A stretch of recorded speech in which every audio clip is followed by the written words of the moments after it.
Good morning, everybody. I hope you're all feeling fit and well and not suffering from ashes fever, as I am, which means I've been up nearly all night watching England, just about to lose the first match, and wondering why I did it. Interesting week. I mean, a government that's been going through a very, very tough time, a budget that was looming, and the history over the course of the last few years of repeatedly a budget unfolding within days into chaos, whether it was the pasty tax or whether it was Hammond's perceived attack on the self-employed last year, all of which resulted in U-turns. So the great speculation this week was just how much of a mess would Philip Hammond make of it? And actually what we saw was Spreadsheet Phil turn into the cheeky chappie, chucking out the one-liners, and so far it would appear that the budget hasn't unravelled.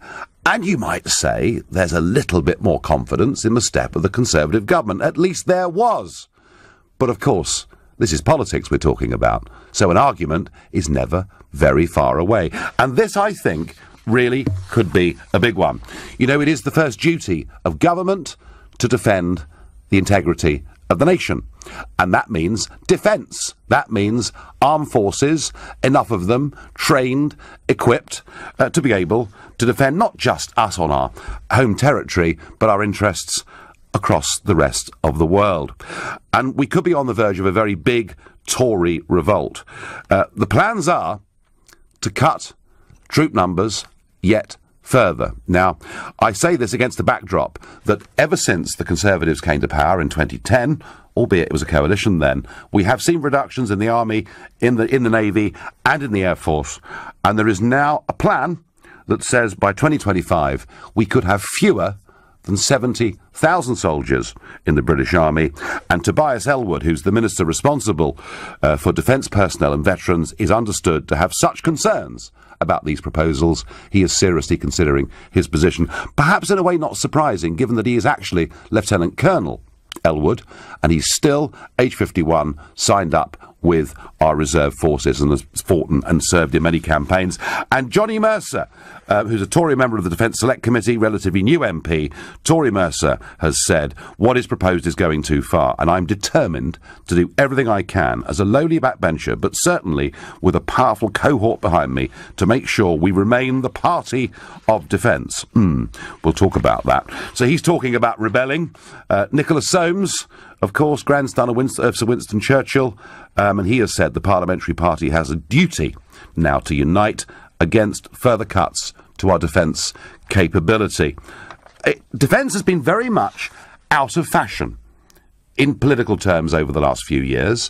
When we fight general elections, defence almost doesn't really get a look in. It might have done had Jeremy Corbyn's own preferred option of getting rid of Trident been Labour policy, but of course it wasn't. And I think there's a general feeling amongst the Westminster political elite that the public don't really care much about defence. Well, do you know what? I think they're wrong. I think we care greatly about defence, about our armed forces, about us being capable to do the job. But helping me look at this and make sure I'm not giving you a prejudiced, negative view of the Conservatives in office when it comes to defence, because I'm pretty cynical about what they say at elections and then what they do. Helping me through this is Peter Caddick-Adams, defence analyst and military historian at Cranfield University. Peter, good morning. Nigel, good morning. Good morning. So I'm basically telling the listeners, Peter, that whenever the Tories are in power, we get thumping great big defence cuts. Would that be a reasonable thing for me to say? Yeah, historically, that's exactly right. And we can go back as many decades as you want, so it's not just in the last 10 or 20 years.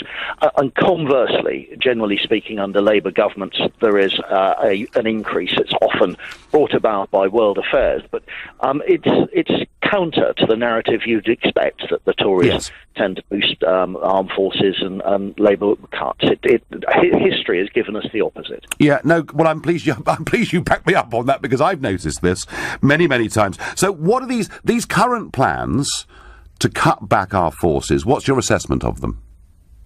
Well, they're not plans, they're a range of options. Clearly, defence is under a huge squeeze, and as you say, defence hasn't been very fashionable. So it's been in a backwater and really hasn't been able to argue its case alongside the other government ministries.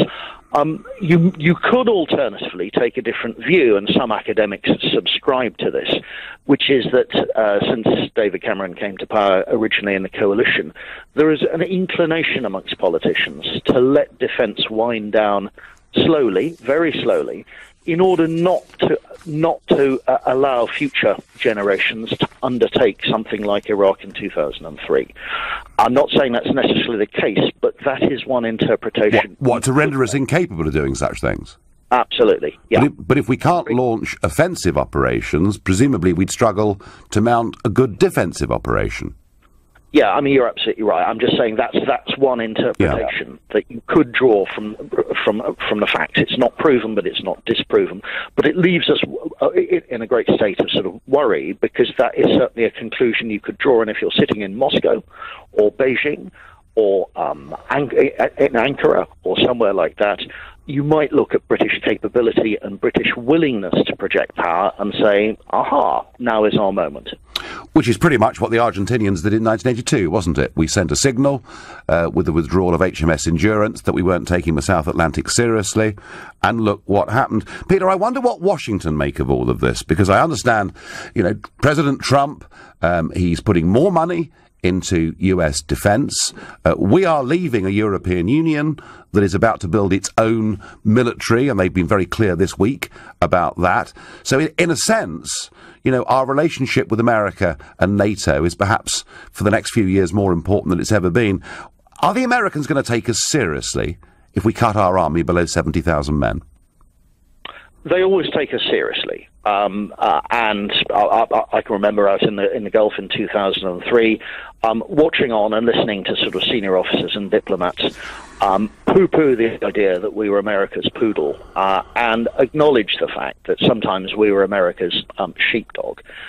They and other powers too listen to our opinion, respect it. They don't necessarily go along with it, but it still means that we have a seat on the top table. I think we're more worried about our status than other nations are, but we still need power and we still need the political will to back that up. And I think that's been lost in the big equation. I mean, you can look at defence cuts in two ways: how we regard that in the nation, but how other nations looking out into us regard that, and they're two completely different pictures. Yeah, because we're not just talking here about manpower cuts. We're also talking about not renewing battle tanks, armoured personnel carriers, things like that. We're talking about kit, perhaps not being state of the art as well. Peter, I'm just going to ask you this politically. Is this the moment at which the Tory backbenchers say enough is enough, in your view? I'm surprised it's been hasn't exploded before now, because this has been brewing for a long while, and I'm glad it's come to a head. And it's very difficult to draw the line and say, below this we can't do anything, because you have to have the debate about what are the UK Defence Forces for, where are our interests, and what do you want them to do? And that's still being discussed. But just in terms of morale, within the UK forces, the number of pieces of kit that are being postponed, all sorts of delays in repairs, recruits not coming through the door, and crucially, all those middle managers who we really need in the armed forces, who are jumping ship early to pursue a second career because they're not sure where defence is going in the next 10 years. And morale is terrible. Morale is I don't want to overstate it, but it could be a lot healthier than it is at the moment. Yeah. And Peter, that's why we need to sort this out. No, we do. I thank you very much for coming on and giving us your expert opinion, and I've no doubt, Peter, we'll have you back on over the course of the next few weeks. Thank you. And it's interesting, isn't it? Peter Caddick-Adams saying he's surprised in many ways that the Tory backbenchers have stayed quiet on this for as long as they have. Yeah, I am worried what Washington think. And really rather backing that up is Lieutenant General Ben Hodges, who's commander of the US Army in Europe, and he said Britain's position as a key ally and a leading member of NATO would be at risk if its armed forces got any smaller. Well, let's just talk you through for a moment how small they've got. In 2010, there were 102,000 soldiers in the British Army. There are now fewer than 80,000 soldiers in the British Army, and these proposed cuts would see it below 70,000. In terms of the Royal Air Force, from the day David Cameron came in, there were 35,000 personnel. There are now 29,000 personnel. And in terms of the Royal Air Force, it's gone from 40,000 personnel to 30,000 personnel. I think we're making a very, very grave error. It is impossible to tell what any future threats to the world may or may not be. And I'm asking you, would you support, as I would, more investment in UK defence? And if you agree with that, call me on 0345 6060 973. Maybe you think the old days have gone, we don't need troops in such big numbers anymore, in which case you can text to 84850. Or perhaps you think we need a different kind of defence force, one that is aimed at countering terrorism, rather than one that needs to confront armies on a battlefield, in which case you can tweet using the hashtag Farage and LBC at LBC. The time is now 10:15. Time for the break. We're discussing the dwindling number of members of our armed forces and whether, in fact, there's a false investment going on here. Does it need more money or does it need more targeted money? And when we get to 11 o'clock, we're going to talk about one of the central issues of the Brexit campaign, namely the Common Fisheries Policy and the desire of leavers for us to come out of that policy. Because the government is talking about transition, there is some doubt as to actually when this might be. And I went out on a fishing boat from the Kent port of Ramsgate a couple of months ago, and we will interview a family fishing on that boat and how quotas impact upon their life. We'll also be talking a bit about the hundreds of thousands of people in this country who go out and try with a rod and line and catch bass, and they could be in for a terrible shock in a few weeks' time as a result of a European Commission judgment. But back to defence.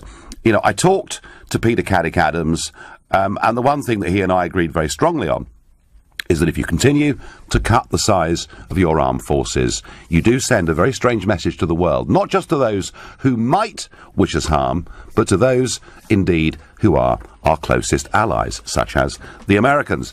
My first caller on this is Steve in Cheltenham. Good morning, Steve. Hey, good morning, Nigel. I hope you can hear me okay. I can, very well indeed, thank you. Now, what's your interest in this subject, Steve? Well, very simply, I've been in the defence industry for a number of years, and unlike Peter, I'm not an analyst, I'm an actualist. Namely, I'm involved in the European defence markets and activities of several nations in Europe and beyond. So I'm aware of what's going on that he's probably not. And I have to say, it's not just about numbers. Like the NHS, Nigel, you can spend billions and have little effect. Yes. There's always a demand for more. Well, what does more mean? More people or more technology or more capability? I think the first question is, does more equal better? And that's a question that few people, can answer. Well, what about, Steve, trying does less equal better? Less what? Well, fewer. I mean, what this next round of cuts talks about is not just fewer troops. It actually talks too about not upgrading battle tanks, etc. Well, wrong again.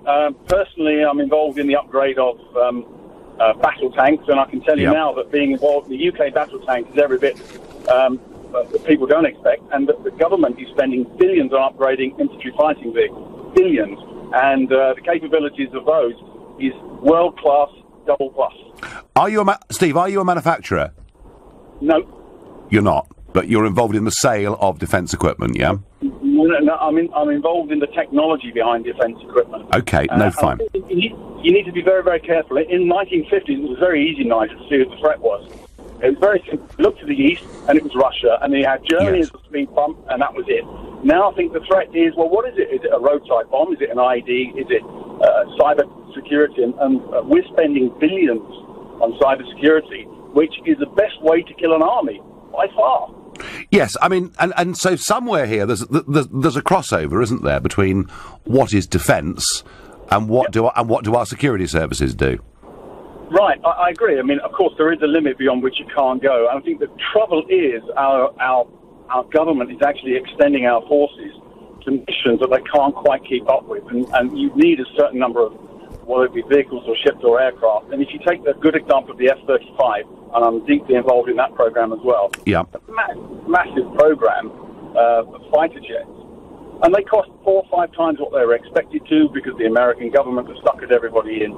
I think you just need to be mindful that across Europe, everyone's in the same pain, and I also deal with the other governments of Europe. They're also struggling. But, Steve, the other governments of Europe seem very, very keen to spend nearer 1% on defence rather than the 2% that NATO asks for, don't they?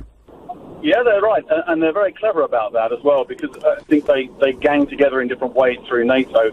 The Americans, by the way, look at what we're doing in Europe, and don't forget, you can add up all of Europe, all of the rest of the world, nearly, with the exception of perhaps the Russian community, it's about a third of what America spends. They are simply in a... Yes. No, they are. But you know, they do want strong allies, and they've always taken the United Kingdom very seriously.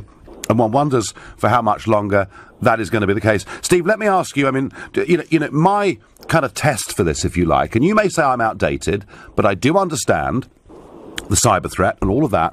But let me ask you, as somebody involved in this industry, if the Argentinian government was to change and another invasion of the Falkland Islands took place, could we, right now, with the decline of the Royal Navy and the merchant fleets and our services in general, could we send a task force to retake the Falklands now?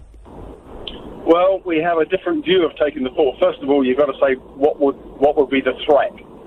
We know what material the Argentinians have got and they could pose against us. For example, use that good example. Could we send 35 warships like we did in 1982? Yeah. No, because we don't have that many, number one. Yes. But the 4 or 5 we would send would outperform the 35 or 40 we had by a factor of 3 or 4.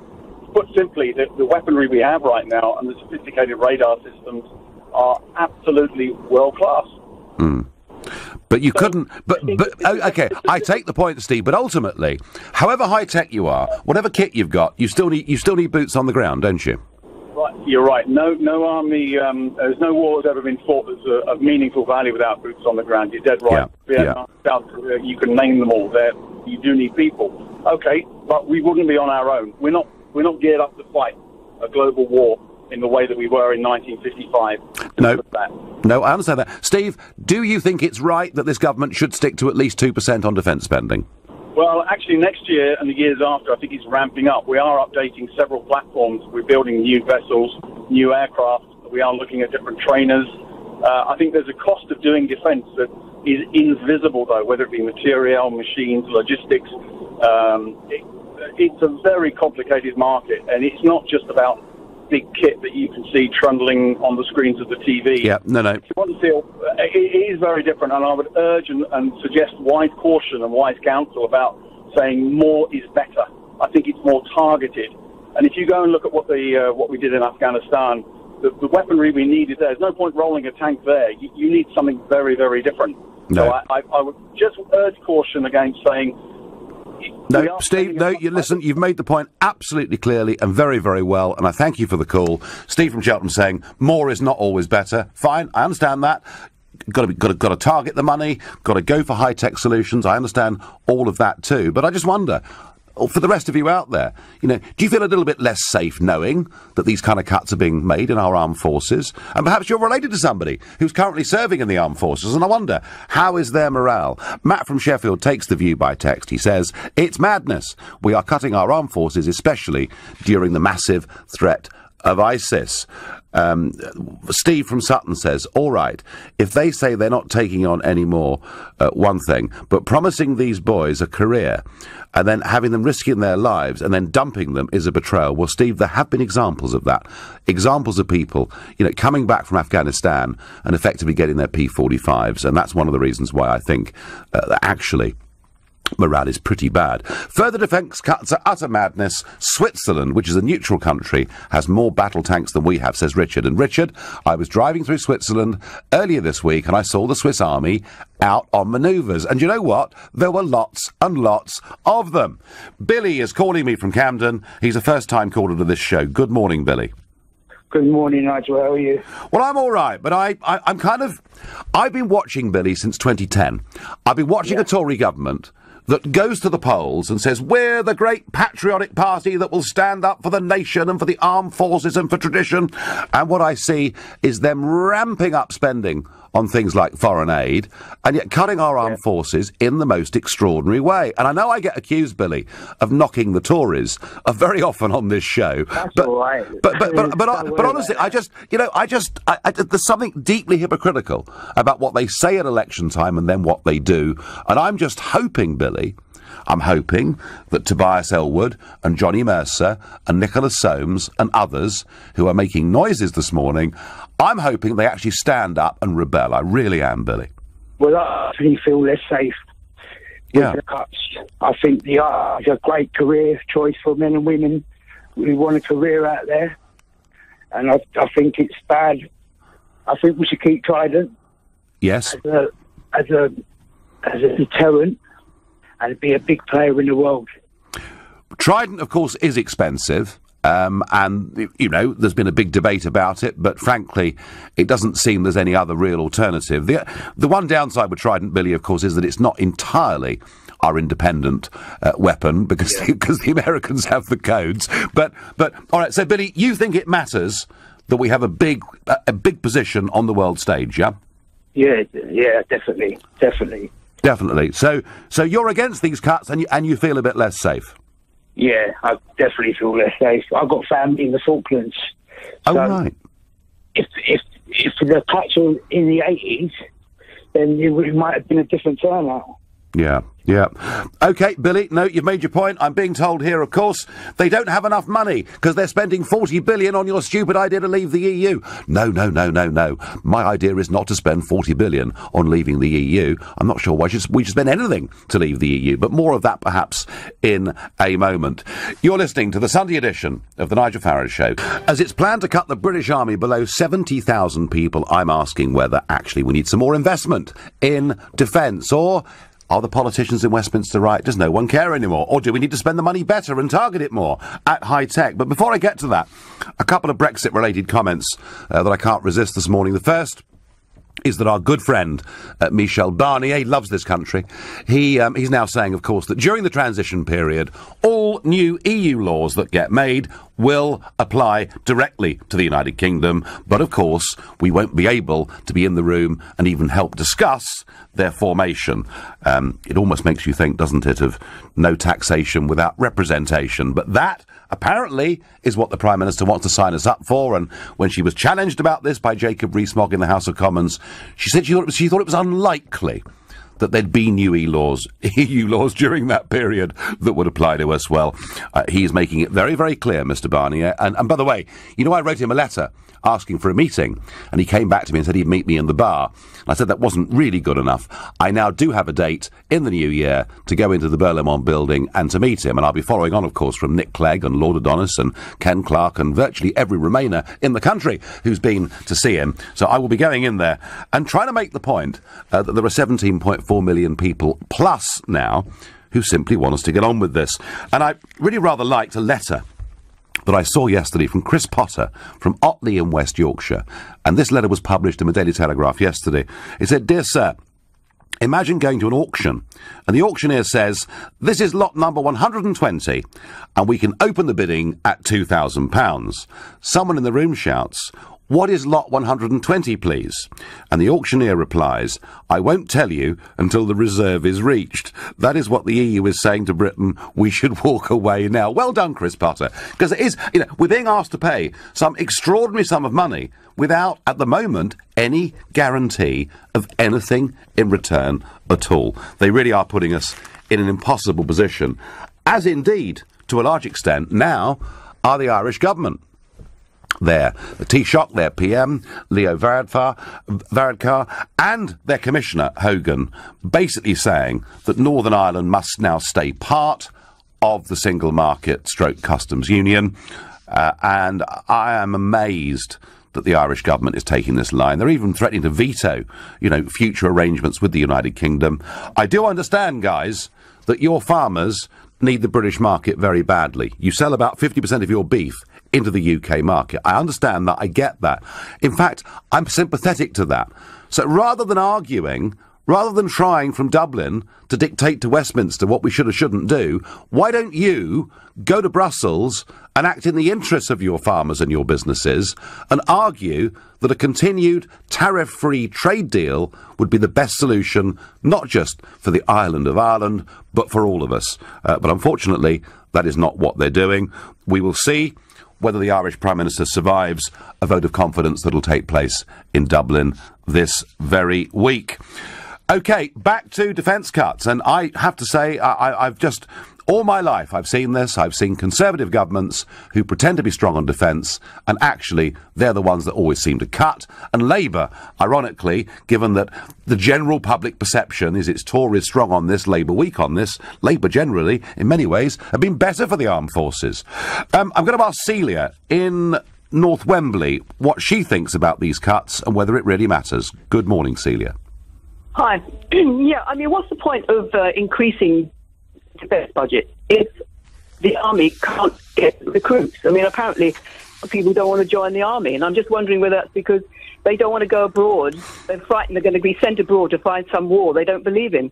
So if they were told that they were going to just be trained to defend this country, and if anything happened abroad, they could choose as to whether to go or not, perhaps we'd be able to get some recruits. Yeah, I don't think we could ever do that, Celia. Look, I think, isn't it a bit chicken and egg here? I mean, I really don't believe that people don't join the army because they fear they might be sent abroad to fight. I do understand that there are people who've come back from Iraq and Afghanistan and have asked themselves some very long, hard questions about what those conflicts were about, and of course I understand that. But, Celia, actually this is chicken and egg. They see an army that is diminishing in size. They ask themselves whether it's the right place to be. And actually, Celia, it's actually worse than that. It's worse than people not being recruited. People are leaving. I mean, just for example, Celia, listen to this. Matt from Epsom says, I'm currently serving. I would say morale is very low. The workload is the same. However, there are 20,000 less of us to do it. So many signing off at all ranks. And that, Celia, is now the message I'm getting, is that many in the army, if they see an alternative career to go to, are going for it quickly because they fear that in this atmosphere of cuts, it's not the right place to be. So I think it's a bit chicken and egg, this one. OK. That's just my view, but I take your point, Celia, and thank you. Celia thinking, well, maybe it's the fact we've been fighting wars we shouldn't have been. I don't believe it is that. I really, really don't. And a very interesting one here from Joey. Shocking that we can't defend the UK. Is this government blind to the threat of the European army, for which you, Nigel, and Liam Fox were ridiculed? A large trade area with supranational pretensions, a flag, an anthem, with eyes on areas like Belarus, is a threat. Are we witnessing another 1936? All the signs are there. Wake up, history continually repeats itself, and governments never learn. Joey, I am genuinely concerned about the militarisation of the European Union. I'm genuinely concerned about its expansionist tendencies, and I'm not making this up. It was Mr. Barroso, the former Commission President, who said, we are building an empire. And I think you've seen already in the Ukraine, by provoking the overthrow of an elected leader, that the EU, which has told everybody it's all about peace and goodwill to men, could, at some point in the future, if it does get a powerful military, actually be a destabilising factor. So yes, I'm concerned about it. Kumar is calling me from Ealing. Good morning, Kumar. Good morning, sir. 3 points. Yes. If you're Trident, Brexit stroke EU, and then finally public finances. Okay. Trident is estimated to cost 100 billion. That's assuming the MOD can bring it on budget and on time. When was the last time the MOD brought anything on budget on time? Look at the Nimrod and look at this aircraft carrier, where for 10 years we were out of the aircraft carrier. We have to rely on the French. God help us. Now, Go on Trident, when was a scenario that you can give me that you can envisage a British Prime Minister or a French President pressing the independent nuclear button without the permission and authorization of the President of the United States? It's a total fantasy, and God help us if that happens to be Trump at the time. Turning to Well, you could argue, Kumar, that actually what Trump has done when he's been travelling around the world, rather than ignoring what's been happening in North Korea.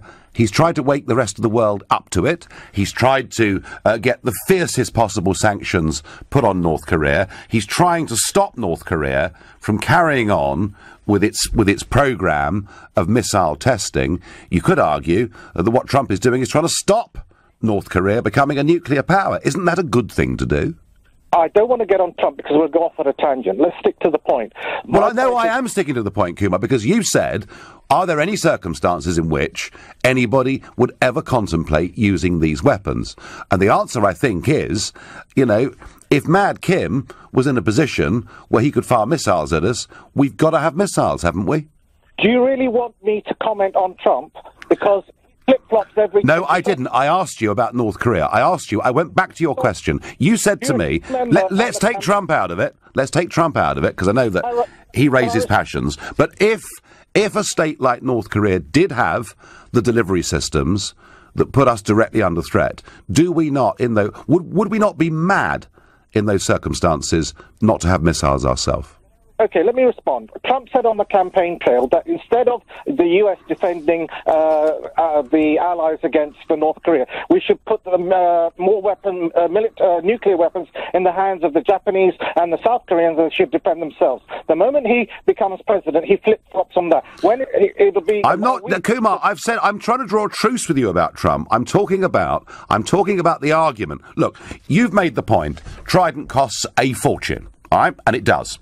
A fortune. And there are people out there who say, well, actually, to maintain our traditional forces in a modern high-tech era, if we scrap Trident, we'd have more than enough money to do it. All right? Are you arguing, Kumar, that we should scrap Trident? Absolutely, and spend more on conventional weapons. Because if you look at our biggest enemies, who are they? They're Al-Qaeda, they're ISIS, and they're the Taliban. Are you seriously telling me we're going to use nuclear weapons against them? Of course not. The only way we can defeat them is through conventional weapons. Kumar, I can't disagree with that point. As it stands, ISIS don't have nuclear capability. Let's all on this Sunday morning pray to God that they never, ever do. And I thank you for your call. You're listening to the Sunday edition of the Nigel Farage Show. Does a British Army going down to below 70,000 personnel in the next few years send the wrong message out to the rest of the world? And what's happening with recruitment? What's happening with morale? Now, Celia suggested from North Wembley that the problem was that people won't join because they think the foreign wars that we've been involved in weren't justified. Mick on Facebook takes the opposite view. He says people are leaving or not joining because there is no war to go to. When Iraq and Afghanistan were on, the military were inundated with people wanting to join. I don't know whether that's true. Christine thinks that HS2 also costs a fortune. I know where the money would be spent better. Yeah, well, there's also the point is they're not about the foreign aid budget. I've mentioned it once so far this morning, but I do get a tweet here saying defence should be the first priority for any government. No more foreign aid. Donate privately and invest instead in our armed services. The islands need defending. We need a sign outside every army barracks that says invest to save. And in terms of morale, because this does interest me, Nigel, I'm a weapons technician in the RAF.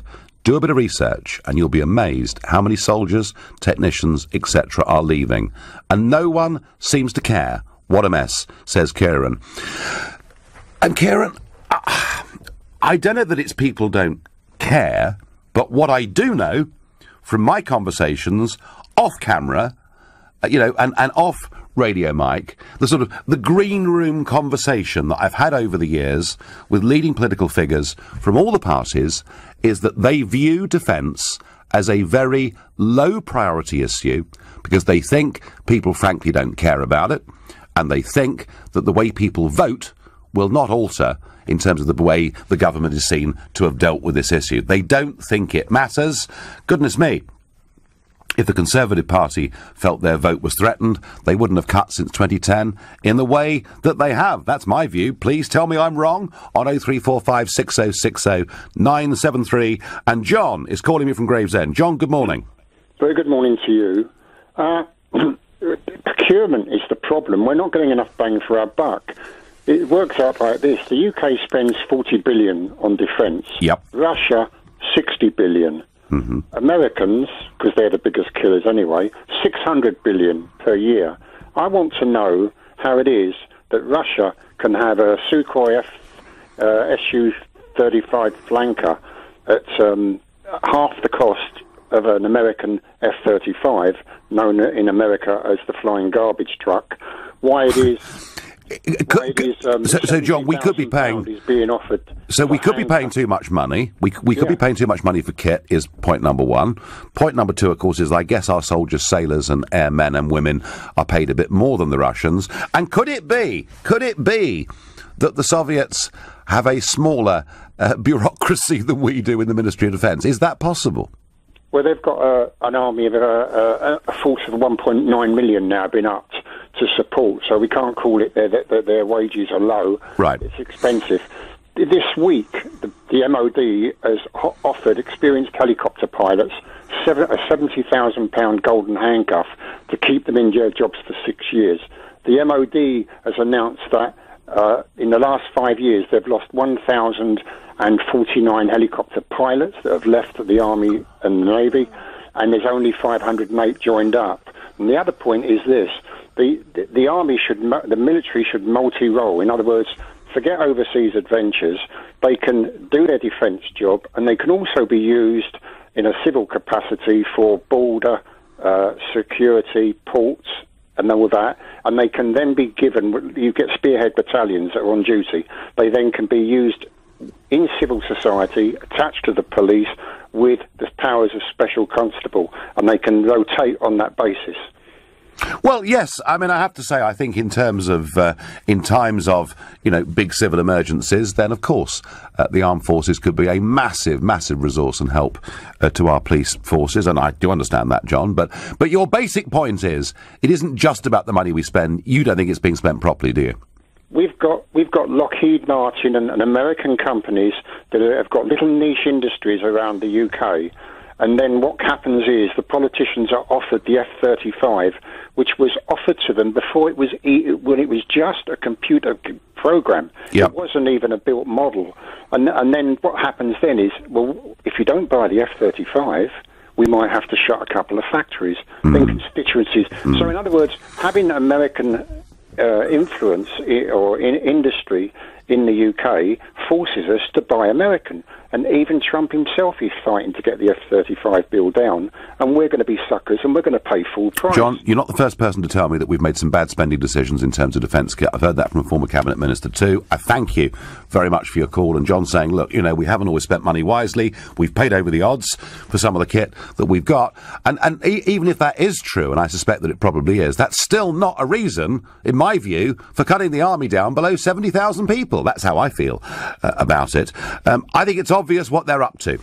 We are going to be part of an EU army. We're just not being told yet. Mark my words, says Madeline. Well, Madeline, we pushed very hard on this show a few weeks ago when it came to PESCO, this advancement of military integration within the European Union, and I'm pleased to say at this stage we are not a part of it. However, we certainly haven't ruled out doing joint exercises, etc., with an emerging European army. And one of the big arguments being made about the European army by Mr. Juncker and others is you don't need to spend 2% of your budget on this. You can probably spend 1% because we'll get economies of scale across Europe. And that at the very moment when Trump is saying, hey guys, unless you lot all were prepared to pay your 2%, we might seriously consider whether our support for you, is there whenever you need it to be. So this is really a really big moment, and I feel I do want.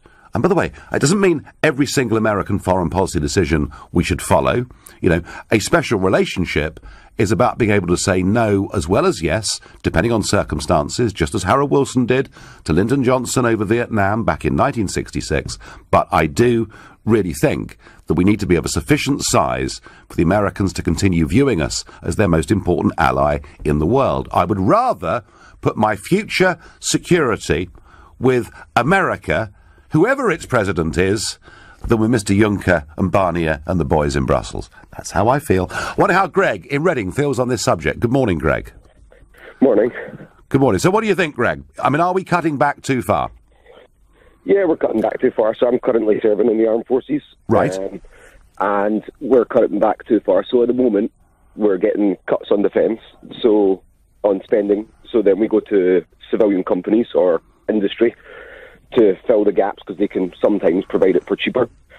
And then you're getting stuck in a loophole of nobody's doing their job, or not everybody's doing their job at certain points because it's taken by industry, which then leaves soldiers sitting around bored, which makes them more likely to sign off or more likely to get out the armed forces. And Greg, are you seeing people just getting out if they find an alternative job to go to? Yeah, I know a lot of people in there constantly just looking or waiting their time till they can either get out or just riding out until their pension kicks in so they can get out. So, and can I ask, without too many details, can I ask which branch of the armed forces you're in? It's having the Royal Logistics Corps. Right. Okay. Well, that's quite a lot of information, actually. But if you're prepared to give it, fine. And so, Greg, morale is awful. What could the government do to turn this around? What signal? What message do you men and women serving in the armed forces need? What do you need to hear? So we need to be looked after more by the government. So a lot of soldiers are living in substandard accommodation because there's no money to be spent on it. And when that's your home and that's your life, and you're living in somewhere with no hot water or no heating, it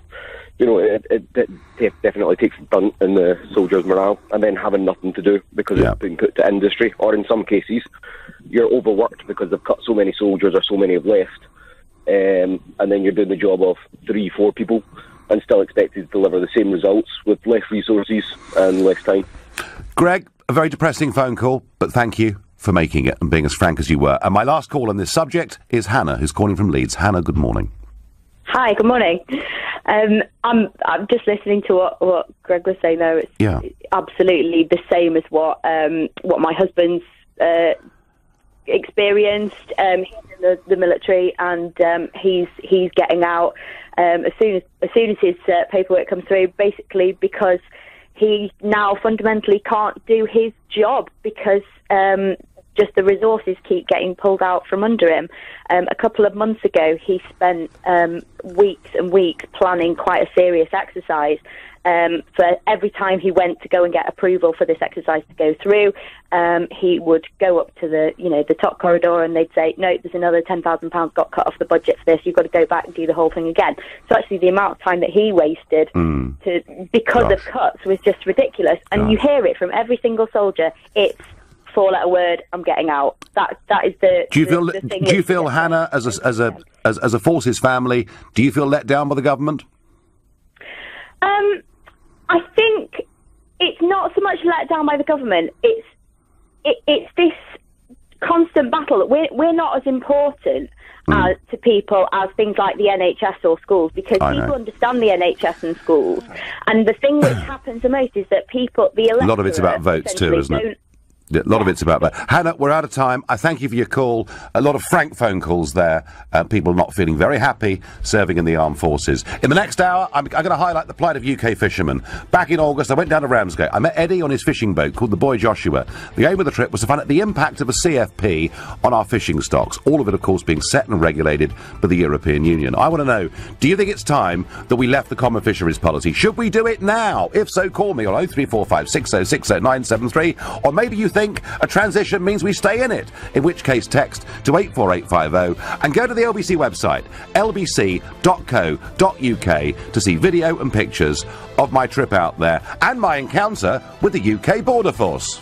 25 years I bored everyone to death saying we should leave the European Union, and if I was ever asked, what is your best single example of why the European Union is not good for the United Kingdom, the answer was simple: the common fisheries policy. Why? Well, under the international law of the sea, as set down in 1976 and agreed across the world, any nation has 200 miles of its fishing waters as its own exclusive economic zone for it to manage itself, or the median line. So, OK, it's 12 miles off Dover, but it's 200 miles off many parts of the North Sea. And that, under law, should be ours. But it's not, because we're part of the common fisheries policy with all the other European nations, and it divides fish stocks up on the principle of equal access to a common resource. And what I've seen over these years is an industry going frankly into terminal decline, a quota system that in many cases doesn't give the skippers enough legal catch to earn a proper living, but also leads to discards. to the throwing back of dead or dying fish on an absolutely huge scale. And you may remember, during the referendum, I had a little confrontation on the Thames with Bob Geldof, and we'll come to that a little bit later in the show. So back in August, I went down to Ramsgate and I met Eddie on his fishing boat, the Boy Joshua, and the aim of the trip was to find out the impact of the Common Fisheries Policy on our fishing stocks, on his ability to earn a living, something all is set and regulated by the European Union. Here was Eddie. I'm on Boy Joshua. We've just come out of Ramsgate Harbour. It's a lovely, lovely morning, and we're heading out with what is left of our fishing fleet in this country. I'm here with Eddie. Eddie, where are we going today? What are we trying to do? We're going about 7 miles north-east of Ramsgate. We're trying to catch some skate and some lobsters. Hopefully we'll be successful. Now, that was all well and good, isn't it? And, because I love skate. I mean, skate to eat's absolutely delicious. But, as I understand it, there's a bit of a problem with the number of skate you're allowed to catch. Yes, I mean, at the moment we're allowed to catch 375 kilos a month, which, unfortunately, is live weight, so you've got to gut it, so it's going to be less than that. And that is the highest quota we've actually had this year. Most of you have been on 200 kilos, but there is a real big problem. There's a lot more skate than the quota shows, really. Yeah, and in fact what's happened is, and frankly round from sort of Norfolk, round to the Isle of Wight, there has been in the last few years a complete explosion in skate numbers. I, as a keen angler, know this. But isn't the truth of it that what you're having to do, whatever species you're trying to catch, you're catching skate? I mean, just explain to people, you're actually throwing stuff back dead, aren't you? Absolutely. If we're fishing for soles or we're fishing for cod, all year round we're throwing skate away because unfortunately no one has developed a sign that the skate can read to say don't go in my nets.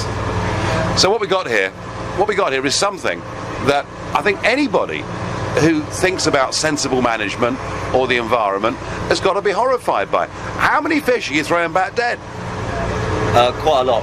Absolutely quite a lot. I mean, it depends. I mean, some we can get back alive, but at the end of the day, there are some that we can't get out of the net quick enough because there's that many of them.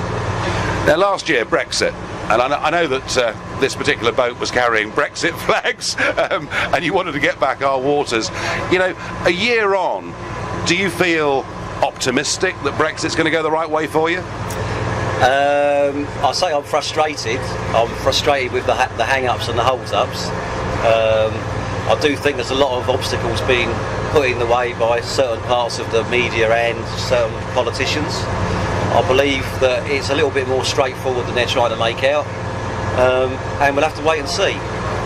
Well, one of the things I would like to see, you know, regardless of how long this whole process takes, is I would love to see us actually stopping a policy where we chuck stuff back dead that could be sold in the market and actually could be quite good cheap food for people, couldn't it? Absolutely. I mean, skate used to be a very big catch for us up to about 2007 when our fishery department decided they were going to ramp up the rules and basically overnight try and destroy us. And I mean, there's just a few of us left now. I mean, we are a dying industry as it stands at the moment, when at the end of the day we could be a nice little local profitable business employing people and putting money into the community. So Ramsgate, you know, here you are, right on the edge of the North Foreland, got some great fishing grounds here, albeit ones you have to share with the French and the Dutch and the Belgians and everybody else, and maybe Brexit will help with that. But just explain to me, how many fishermen are there now working out of Ramsgate, and how many were there, say, 20, 30 years ago? I think now we're down to about 10 boats probably left. Of them 10 boats, there's 7 or 8 of us who are fishing, 2 or 3 are lobster potting, whelk fishing all the time. Of those who are fishing, 2 or 3 of them now go single-handed because they can't afford to employ a crew on the amount of money that they're allowed to earn. And it's only going one way, downwards at the moment, and it's against good fish stocks in the sea that we're not allowed to target.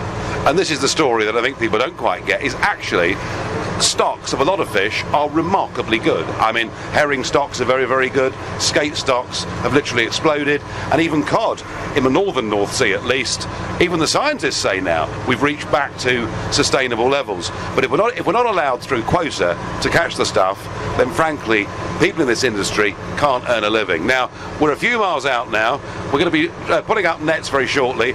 What's going to be in them? Well, hopefully some fish. Right, we'll wait and see. Well, we'll find out in a moment what we did catch in those nets and what had to happen to those fish. Now, the big concern and the reason for this debate is that the government wants there to be a transition period, and all the signals we're getting are that we'll stay within the common fisheries policy, or at least within the rules-based system set by Brussels during that period. And I am concerned that if we stay in a transition for 2 or 3 years, that many, many more of what's left of our fishing industry will be forced out of business. I'm also very concerned for the hundreds of thousands of people in this country who go angling. They do it because they enjoy it. They do it because they want to take a fish home for tea. But they too provide lots of jobs in coastal communities. And I'll talk more at the bottom of the hour about the threat to anglers. Now, I did invite Environment Secretary Michael Gove to come onto the programme, but this was declined. I also wanted George Eustace, the Environment Minister, to come onto the show, and he also declined, but they were nice enough to send us this statement. As we have made clear, when we leave the European Union, we will leave the common fisheries policy. This gives us the opportunity to design a new domestic fishing policy, one which is in the UK's best interests and allows our industry to thrive.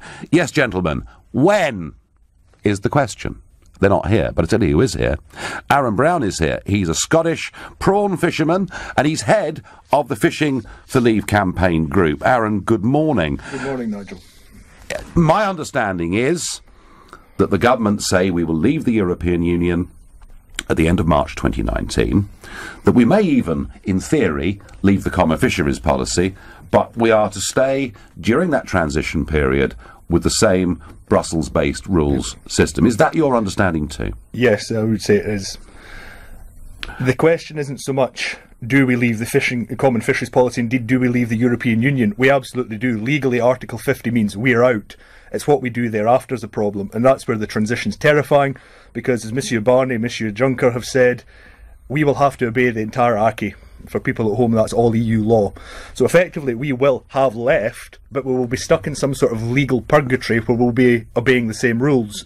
And obviously the government conveniently will have adopted all those rules with the withdrawal bill.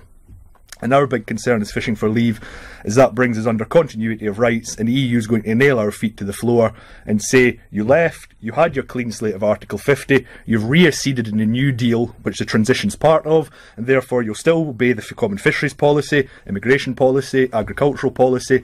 And by the time we get round to this new British policy, maybe at some point in the future, as you say, there'll be nobody left, especially with choke species and a discard ban. So it's really now or never for the fishing industry, and I really think the government's dawdling and ineptitude is leading this country as a whole, not just fishing, into a seriously dangerous position. Yeah, I think we need I have to say, I genuinely think we need to leave the common fisheries policy as soon as possible, take back our territorial waters, and not just help our industry, but also actually to do something environmentally that makes sense. You know, for years we've had talk about discards, about the throwing back of dead and dying fish, and I know Hugh Fearnley-Whittingstall fought a very big, high-profile public campaign, but as I saw out of Ramsgate the other day, we're still discarding fish, aren't we? There is a discard ban, but it's not enforced yet fully. The green groups are pushing hard for full enforcement, full CCTV monitoring, and one finds it quite hard to argue with them because it is the only way to stop discards with a quota system. But the fundamental problem is banning discards is banning the symptoms, not the cause, which is quotas. And it's a quota regime that's caused all these problems, and that's why we very stridently are pushing and have developed new UK policy that will be more environmentally friendly. It'll allow fishermen to have a better living and allow us to take that clean slate, because the discarding of fish is lunacy environmentally, because it's putting twice the pressure on the stocks it needs to happen. And the Norwegians, of course, on the other side of the North Sea, you know, they've got their 200-mile limit, they police it in a very tough way, and not only do they ban the throwing back of anything dead, they've got a lot of wealthy fishermen, I understand. Indeed, their industry's thriving. So when you see that we share the same, well, northern North Sea for us, they're southern grounds that join onto the North Sea as well, and they're doing very well, and our industry's going out the door, it's because of legislative ineptitude. So we can't environmentally or economically afford to keep the common fisheries policy going. We can't afford to do it constitutionally either. So I really hope that the rumours that Mr Gove's fighting hard in Cabinet to make a change are true. But no, the discard ban's a key thing. Pulse fishing's another. The bass ban is just We're going to come on. We're going to come on to pulse fishing, which will make anybody listening to this show who cares about the environment absolutely boil with rage. And anyone that likes going fishing would be pretty angry by what could happen to bass stocks as well. You're listening to the Sunday edition of the Nigel Farage Show, exclusively on LBC. It's 11:15. LBC through your workday with Sheila Fogarty from 1 after James O'Brien at 10. You can stick this on a T-shirt if you want, or even, indeed, the side of a bus. Why can't we take the money that we're spending on Brexit and give it all to the NHS? Leading Britain's conversation. This is LBC. Imagine this. It's time to change your car. Someone offers to buy it. Great. But only if you buy your new car from them. Ugh. Which means you don't have the freedom to shop around for a better deal. Well, that's what happens when you trade your car in. So why not try selling to WeBuyAnyCar.com? Then you'll be a cash buyer, all footloose and fancy-free, off to try and get a better deal on your next car. Imagine that. Enter your reg number now at WeBuyAnyCar.com. Terms and conditions apply. See WeBuyAnyCar.com/info. Look, our lowest ever black tag prices on hundreds of products at Currys PC World. See them in store or look online. With up to 30% off Canon cameras, you'll soon get the picture. Save up to £60 on smart home technology, with great offers from Google, Nest, Amazon and more. Plus 10% off the mark price on built-in appliances from top brands like Neff, Bosch and Hotpoint. Look at that. At Currys PC World, we help you get it right. Deal subject to availability. Getting business finance can be a hard nut to crack, but with Market Invoice, it's a piece of cake. Flexible business loans and invoice finance to keep your business thriving. And our customer service is the cherry on top. Let's make it happen. Market Invoice. Easy as pie. Find out more at marketinvoice.com. How's the chemotherapy going to make me feel? Is your mum going to get better? Can I go on that cancer drug trial I read about? When do I know if my cancer's gone for good? If you or your loved ones have questions about cancer, Cancer Research UK can help you find the answers. With years of research behind us, we can give you the expert guidance and information you need. Just go online and search Cancer Research UK today. If you haven't taxed your car, here's something to think about. At the DVLA, we have the records of over 37 million vehicles on our database. Currently, we are clamping or impounding over 10,000 untaxed vehicles every month. It's nothing personal. It's the law. So if you haven't taxed your car, we'll find it. Tax it or lose it. Go to gov.uk/DVLA/car tax. A perfect journey has no interruptions. Take the quickest route with navigation and real-time traffic information in the Volvo V40R design. A perfect journey sounds different every time. Listen to your favorite music via internet radio. And a perfect journey needs a perfect finale. Park easily with Rear Park Assist. With monthly rentals of £199, the Volvo V40 T2R design Nav Plus has everything you need to make your journey perfect. 4-year personal contract hire, initial rental 2750, Volvo Car Financial Services. Offer ends December 31st. Subject to status. You will not own the car. 18s and over. Guarantee may be required. Mileage and return conditions apply. Visit volvocars.co.uk for more details. Take a test drive today at your local Volvo showroom. Volvo, human made. Leading Britain's conversation. LBC, The Nigel Farage Show. So I spent the day in August out of Ramsgate Harbour on the Boy Joshua boat with Eddie the skipper, and you can go to lbc.co.uk. You can see the video and pictures of my trip, what we did, what happened to the fish, plus you can find out why we were stopped briefly by the UK Border Force. So let's rejoin Eddie on that boat as we've shot the nets. We're now about to start drawing them in. So we're hauling nets, Eddie. How's it looking? A bit slow at the moment, but hopefully it's going to improve. We're getting one or two. What's that? That is a lovely rock. And here's a bigger one. God, dear. Oh, here's another skate. Ah, here we go. Skate. This is what we're after. Absolutely. But you can't catch too many. No, and as you watch, unfortunately, I'm going to say goodbye. But that's a good eating fish. Why have you thrown that back? Well, unfortunately, we got obviously. Oh, we got to. We have a quota for the month, and unfortunately, if we keep too many, we won't be able to go fishing later in the month for something else. So you've got to, use it wise, use your quota wisely. Will those fish survive? Some will, some won't. It's just the way the game is. It's absolutely terrible. But it's a terrible waste, isn't it? Absolutely. I mean, it's not something that's obviously I'm happy about doing.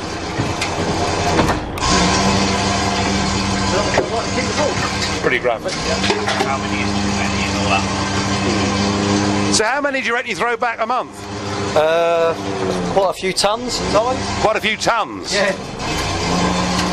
Wow. I mean, the trouble is, you can be fishing for soles, and if the skate are on the ground and you don't know they're there before you shoot, then you end up catching loads of skate which you've got to throw away. But don't these rules need changing pretty damn quickly? Absolutely. They don't actually reflect what fish are on the ground. Do you think a lot of the quotas are they're designed for fishing that took place 30, 40 years ago, and everything's moved on since then. Shall I invite Michael Gove to come on the boat? Would you have a few words to say to him? Quite possibly, yes. I think that was a diplomatic answer for the first time ever from a UK fisherman. They normally speak their mind. He was very well behaved there, wasn't he? But yeah, we're hauling the nets and they're catching skates, and as I said earlier, fish do change over years. We've got an absolute explosion of thornback ray skates around the eastern part of England, and yet the quotas that are set annually in Brussels simply don't reflect what's out there. And when you think that boat with Eddie and his son on it, which is a boat that is just about 30 feet, just under 10 metres, when he says alone that boat is throwing back a few tons a month of skates, probably half of which are going to die and just rot on the seabed. There's something going wrong. I'm with Aaron Brown, the head of the Fishing for Leave campaign, and Aaron, you and I worked very hard together to try and make fisheries a big issue in the referendum, and indeed the Wednesday before the vote, you gave us a huge hand in bringing boats together from right across the United Kingdom to come up the Thames and to parade outside Westminster. Was that an important day for your industry? I think massively so. I think without that and the help you did with the publicity for us, which was huge, that fishing would have probably been lost in the wilderness just now. However, I think the British people have always known there is something endemically wrong with fishing, that coastal communities have been devastated from our membership of Europe and sold out by Ted Heath in 1973. And I really think that it is now perceived as one of the acid tests. It epitomises the surrender of the country to Europe, and it's really going to epitomise whether we actually have a clean, successful Brexit. It is, although there are some strong supporters of the common fisheries policy, and we met one that day, of course, didn't we, up the river, on his... He wasn't very polite. He wasn't very polite, was he? He was, of course, for those that don't remember, Sir Bob Geldof. And here's a little taste of what Sir Bob had to say to us. Britain makes more money than any other country in Europe from fishing. 2, Britain has the second largest quota for fish in Europe after Denmark. 3, Britain has the third largest landings. 4th, you are no fisherman's friend. You were on the European Parliament Fishing Committee and you attended 1 out of 43 meetings. You're a fraud, Nigel. Go back down the river because you're up one without a canoe. Well, there's Sir Bob, and in answer to his question, of course, when I was on the Fisheries Committee, it was non-legislative.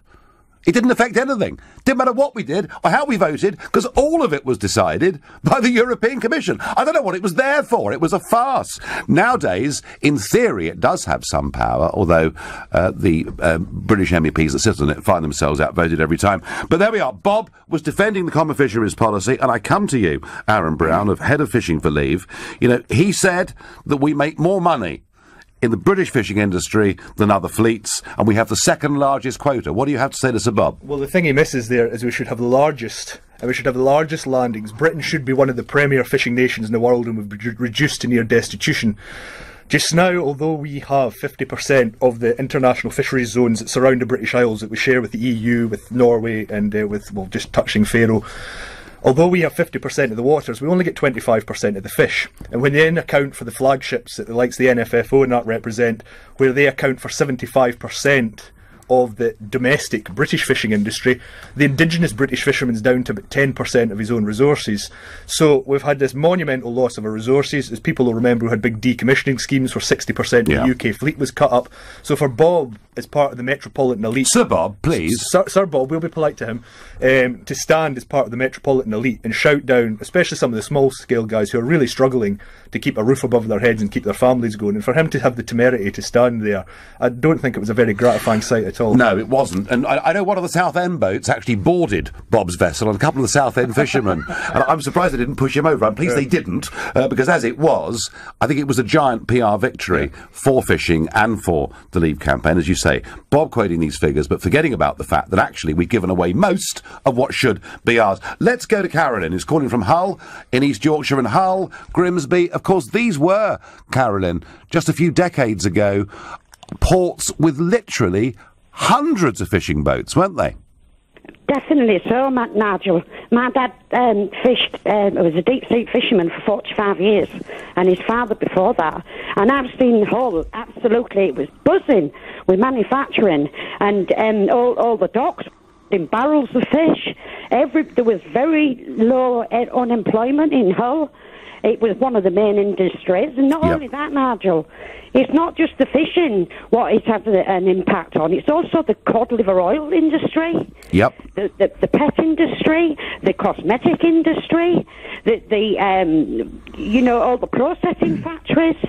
It's absolutely destroyed the fishing industry. I know. And what is so sickening, Carolyn, is that you could and should have 200 miles of the North Sea that should be ours to manage. And if foreign boats want to fish there, that's fine. They buy a licence from us to do so. And when you look across, Carolyn, to the other side of the North Sea from you, to Norway, you see an industry that not only has put in place the right environmental policies, but has a thriving fishing industry. There must be a sense, I'm guessing, Carolyn, in Hull and elsewhere, there must be a sense of betrayal, effectively. Oh, absolutely. When my dad was one of the top earners in Hull. It was never without a ship. He went on the South African Ache exhibition. He even looked after Prince Charles on board a ship. Wow. And it all, I could tell you loads, absolutely loads, Nigel, about all this fishing.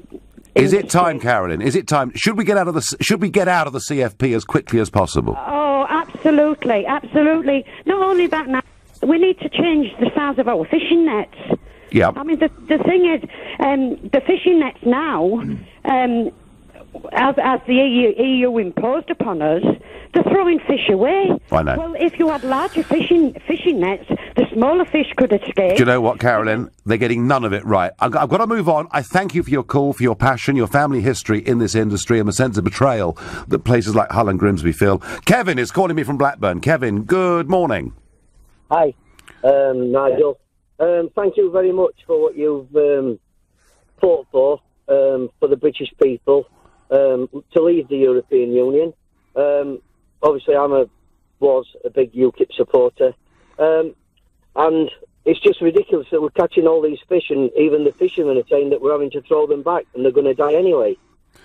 Yes, I mean, you'd have thought that perhaps an old people's home might have taken those skate wings, or a school, or we could sell them for charity, or... Yeah, I mean, you would have thought there was something could be done, rather than chucking stuff back that may not make it, Kevin, I know. But what is it with our government? Haven't they got the will just to say, we're going to take back what's rightfully ours? Nigel, I've been looking at this, and from the early 60s, the politicians knew in the 70s what the European Union would become. And if people would just Google FCO 30/1048, we're not actually in the European Union legally. We're taken in the European Union illegally. Well, yeah, but that's history. We can't change that, Kevin. That's history. We can't change it. But your sense of frustration, though, I think is the same with everybody. We just want to get on with this, don't we? Nigel, yes. I'm with a group called the White Pen Dragons, and we're going under the Magna Carta and the Bill of Rights. The Queen had an oath to the people, and all the for security Kevin, force. I wish you luck with it, mate, but I promise you, as soon as you try and get legalistic with this, you're relying on court cases and raising huge sums of money. I wish you well, but it won't work. Dear me, this is the most biased lot I've ever heard about fisheries. As an MEP for over 20 years, what have you been doing, says Nick in Seven Oaks. What can we do, Nick, when for most of that 20 years, we've had no legislative power whatsoever? This has been decided purely by the European Commission, which nobody votes for and nobody can remove. And yes, they have come for the British fishing industry and devastated it, and they may be, within a couple of weeks, about to deal a devastating blow to sea angling and coastal communities in this country, because they're coming after the anglers now too. You're listening to the Sunday edition of the Nigel Farage Show. Nick in Seven Oaks accused me of being biased because I'm saying the common fisheries policy has been a disaster for our industry. Well, Nick, I have asked Mr Gove and Mr Eustace, the relevant ministers, to come on this show and to defend why we should stay in the CFP or in the CFP rules during the transition period, and they've, I'm afraid, been a no-show. And we have, I've just played out the arguments in favour of the CFP as articulated by the wonderful Sir Bob Geldof. So back on to the boy Joshua with Eddie from Ramsgate. I talked about Sir Bob Geldof and the flotilla, and I wonder what Eddie's response was. Well, last year, in the run-up to the referendum, I worked with Fishing for Leave, and we organised our little flotilla up the Thames, which was a big visual spectacle, and I thought I was doing my best to encourage it all, and we were met by a guy called Sir Bob Geldof. Oh. And I just wondered what your view of Sir Bob, because Sir Bob was saying that you in the fishing community have really got a great deal out of the EU. That is the biggest load of, what can we say, Geldofs. No, that is the biggest lie ever. We've been shafted, basically, over the years. We've been decimated, we've had our livelihoods taken away with quotas and bad science. And yeah, been really negative. And Geldof, to be honest, was badly informed and advised in what he was trying to put across. Yeah, but it certainly came across as the rich telling the poor what. I mean, the thought of Bob Geldof having a row with Southend fishermen, in fact, in many ways, played into the Leave side's arguments. But people will tell me, this boat, this boat's 35 years old. If you wanted to get this boat updated, you would get EU funds to do it, wouldn't you? I could get EU funds if I could get EU funds, but to be honest, the criteria of getting the money, the way you deal with it, is all too complicated. At the end of it, I've then got to earn my share of the grant money. Well, I have to earn a share of money to go with the grant. Well, I am not earning enough money, as it stands, to put to the grant to do my boat up to catch no fish. At the end of the day, if you're not allowed to catch any fish, what's the point in spending more money on your boat? Right, so the people that would like to give you the money are the people who are stopping you catching fish. Absolutely. Right. And the one other argument that we get about fishing is that a hell of a lot of fish caught along this coast goes to the Boulogne fish market, the massive fish market in Boulogne. And they say, well, if we left the EU, they wouldn't buy our fish. How do you respond to that? Well, I think, to be honest, if we increase the fishing limits further out, so maybe they couldn't quite get as much of our waters, then perhaps they might need our fish a little bit more, perhaps, than what they do at the moment. Well, certainly demand for fish in Spain and France and elsewhere is a lot higher than it is here. So you're not concerned they'll still buy our fish, because otherwise where are they going to get it from? Well, I hope that's the case, yeah. Fingers crossed. Yeah. Well, and maybe, who knows, maybe the Brits might start eating a bit more fish. Well, that is a big thing. There's a lot of fish species that are underutilised. I mean, it'd be nice if a few more chefs actually got behind the local fish that we catch and started bigging us up a bit. Yeah, I mean, we got herrings in abundance, sprats by the billion, and no one's eating any of it, are they? No, and I mean, it's all fish that they would eat, or used to eat traditionally, and they don't eat anymore. And that's a bit silly, really, and it's a shame, because the sea is plentiful with all that sort of fish. Well, let's hope that with a bit of education. I remember Rick Stein cooking gurnard on television, and nobody in the country had ever heard of gurnard. No restaurant sold gurnard, and now gurnard is a highly prized thing. So I think with a bit of education, things could change. I think you're right. I think at the end of the day, it'll be good.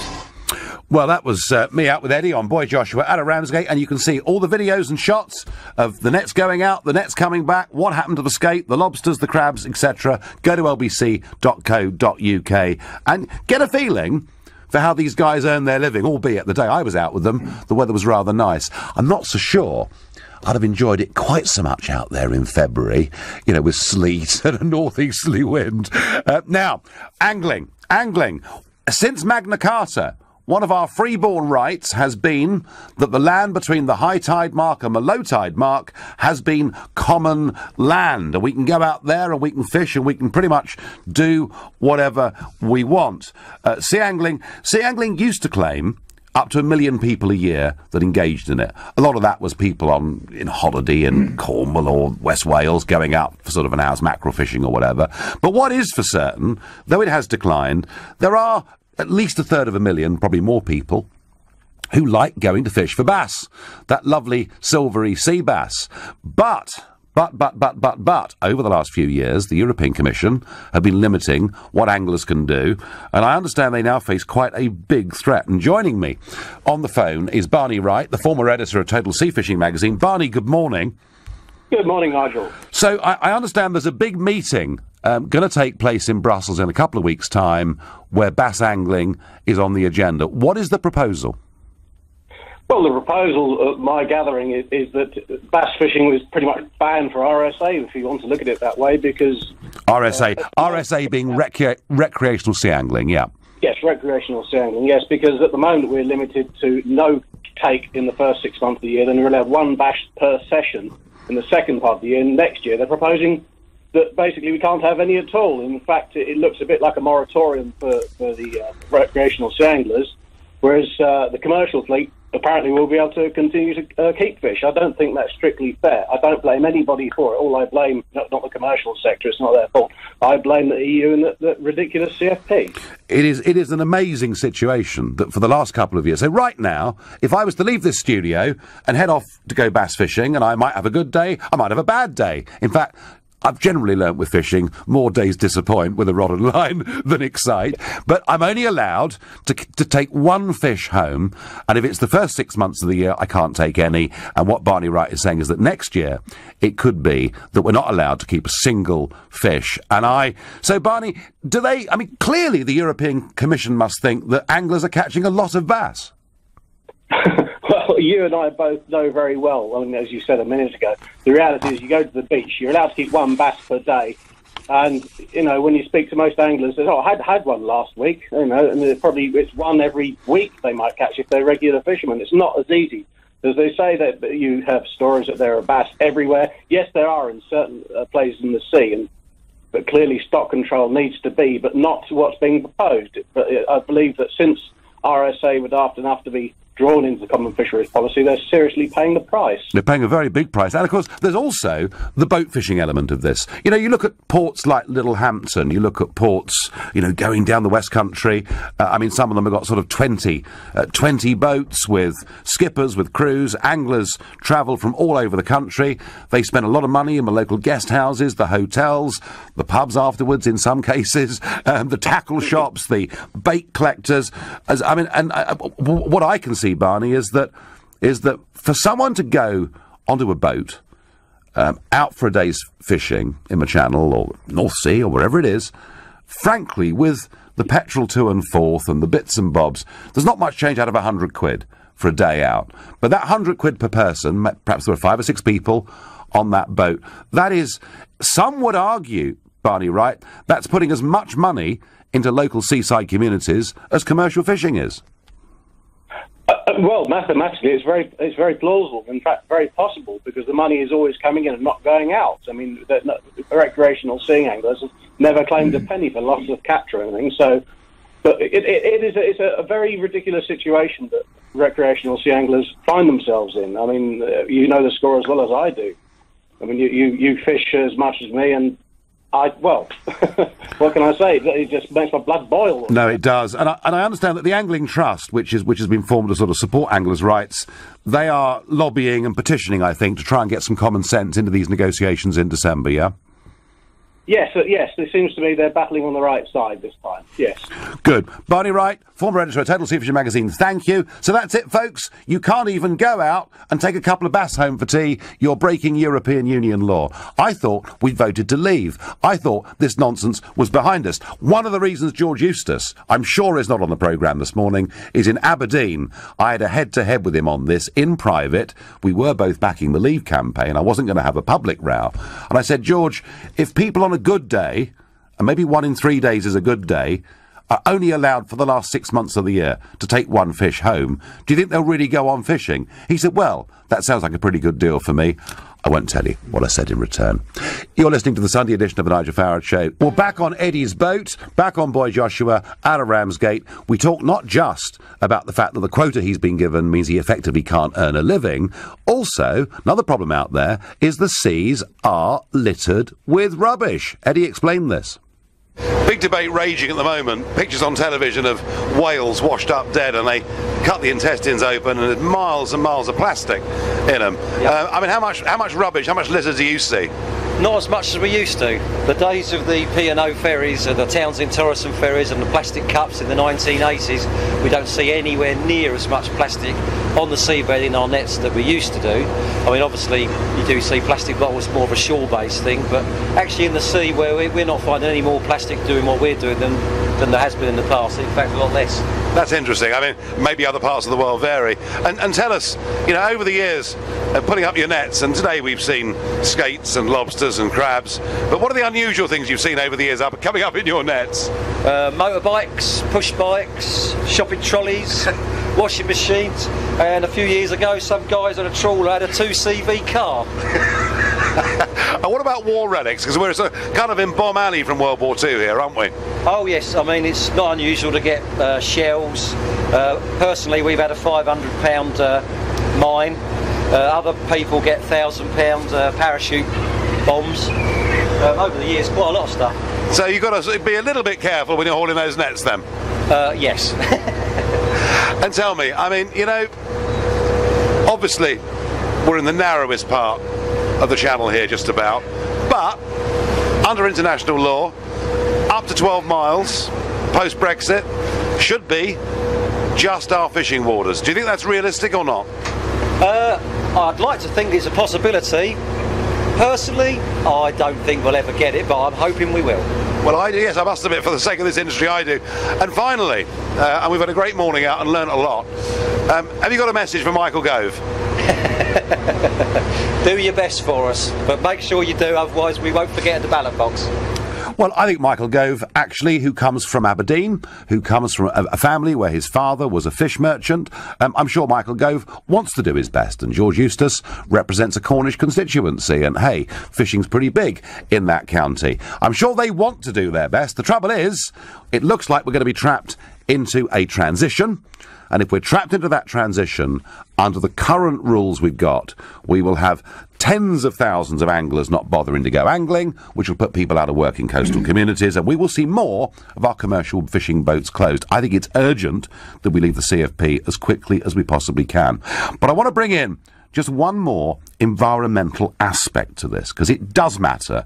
Fish stocks matter, rubbish in our seas matter, all of this stuff matters. You know, what we want to have is an industry that is managed properly and sensibly.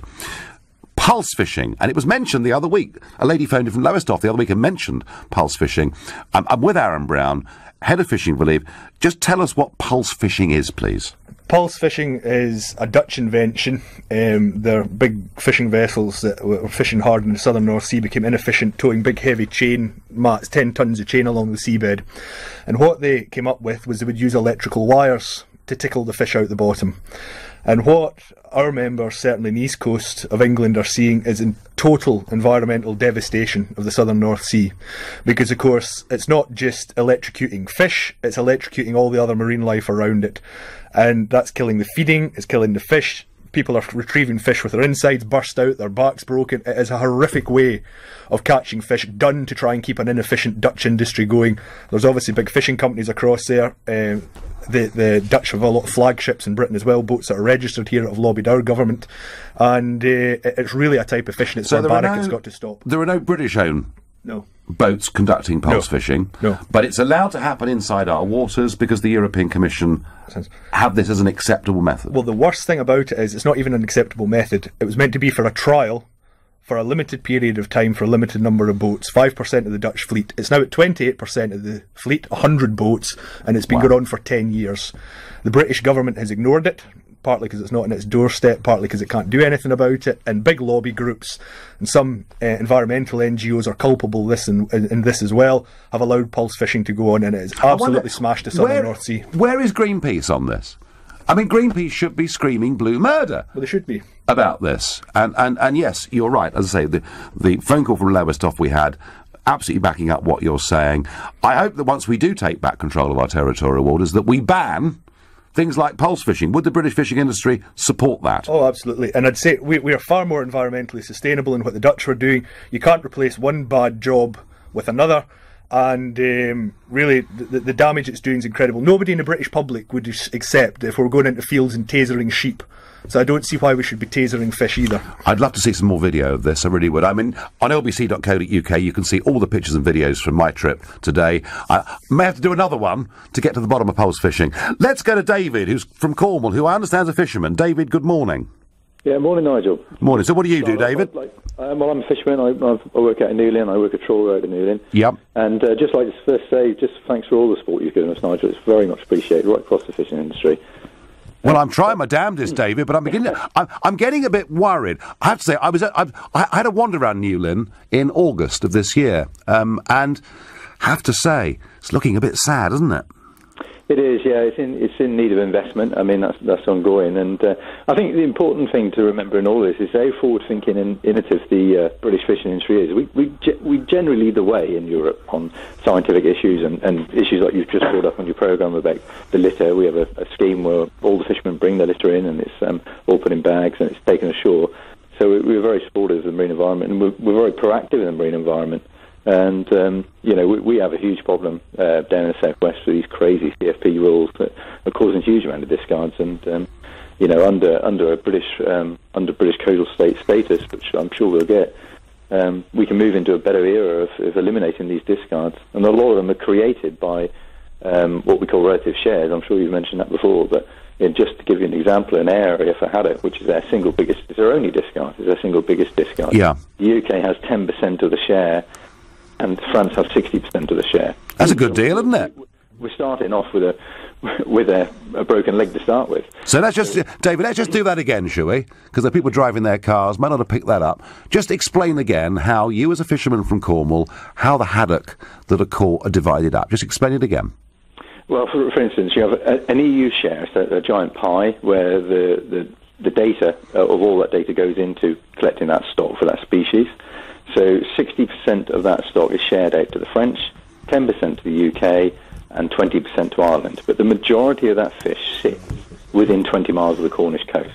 Wow. So it pretty much all resides in Cornish waters. So when we go for coastal state status and we invoke a zonal attachment, I would certainly hope that the scientists will know that fish is in that area and that the UK will get a bigger slice of that pie, and then we can eliminate the discards, because the discard problem we've had for many, many years in the UK is really solely down to the fact that we do not have the right shares to be able And David, are you concerned, because it seems to me Michael Gove and George Eustace are slightly running away from us this morning, I mean, are you concerned that if we stay within the CFP rules for a transition period that could last for years, that there may not be much of your industry left? Well, we don't want that. I mean, the fishing industry wants to take back the 12 miles, certainly, and go to zonal coastal state, which is out to the 200 meridian line, at 2019 when we leave. And I do think that's going to happen, but I think it's very important people like yourselves holding the government to account on that. Well, we're trying. David, we're trying. I thank you for your call. And I did mention earlier that the Border Force, when we were out, approached the boat, and I think it's because the LBC producer was sort of sitting up on the bow, wearing a sort of bit like a parka. I think he sort of thought there may be something dodgy going on, but they were certainly a bit surprised to see me. They really, really were. Well, look, thanks for all your calls and texts and tweets on that. And this isn't just about an industry. important though that is. It isn't just about people going angling, important though for them that is. Actually, this is about the environment too, and we must have a much more environmentally sustainable fishing method than we've got. Discards are bad enough. Pulse fishing, frankly, sounds pretty repulsive. I thank Aaron Brown. I think everyone that's been in today. You've been listening to The Nigel Farage Show.